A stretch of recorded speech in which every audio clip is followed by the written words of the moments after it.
नमस्कार मित्रांनो, स्वागत आहे तुमचं आपल्या यूट्यूब चॅनलवर। आज मी तुमच्यासाठी घेऊन आलो आहे मांजरीच्या लोकेशनचा एक 1 BHK फ्लॅट जो सेलसाठी अवेलेबल आहे आणि डायरेक्ट ओनरचा नंबर तुम्हाला या व्हिडिओमध्ये मिळणार आहे। डिस्क्रिप्शनमध्ये टायटलमध्ये तुम्हाला ओनरचा नंबर मिळणार आहे। या बिल्डिंगमध्ये 3ऱ्या मजल्यावरती फ्लॅट आहे। पार्किंगसाठी पण प्रशस्त जागा आहे, खाली तुम्ही बघू शकता।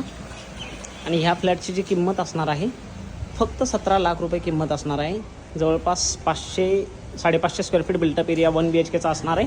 त्याचा पण व्हिडिओ आम्ही चॅनलवर टाकला आहे। जर तुम्ही पहिल्यांदा आला असाल तर सबस्क्राईब करा, पूर्ण व्हिडिओ बघा आणि तो फ्लॅटचा व्हिडिओ पण तुम्ही बघू शकता। ही पार्किंग असणार आहे, 5 मजली बिल्डिंग आहे। याच्या खाली बेसमेंटला पण पार्किंग आहे। या ठिकाणी लिफ्ट पण आहे, स्टेअरकेस। फक्त 17 लाख रुपये, फक्त 17 लाख रुपयेमध्ये तुम्हाला 1 BHK मिळणार आहे। ग्रामपंचायत सँक्शनमधला आहे, खरेदी खत त्यांच्या नावाने झालेला आहे। याची पूर्ण माहिती आणि डॉक्युमेंटेशनसाठी तुम्ही डायरेक्ट ओनरला कॉन्टॅक्ट करू शकता। ओनरचा नंबर टायटलमध्ये दिलेला आहे। पूर्ण डॉक्युमेंटेशन चेक करूनच स्वतःच्या जबाबदारीवर प्रॉपर्टी घ्या।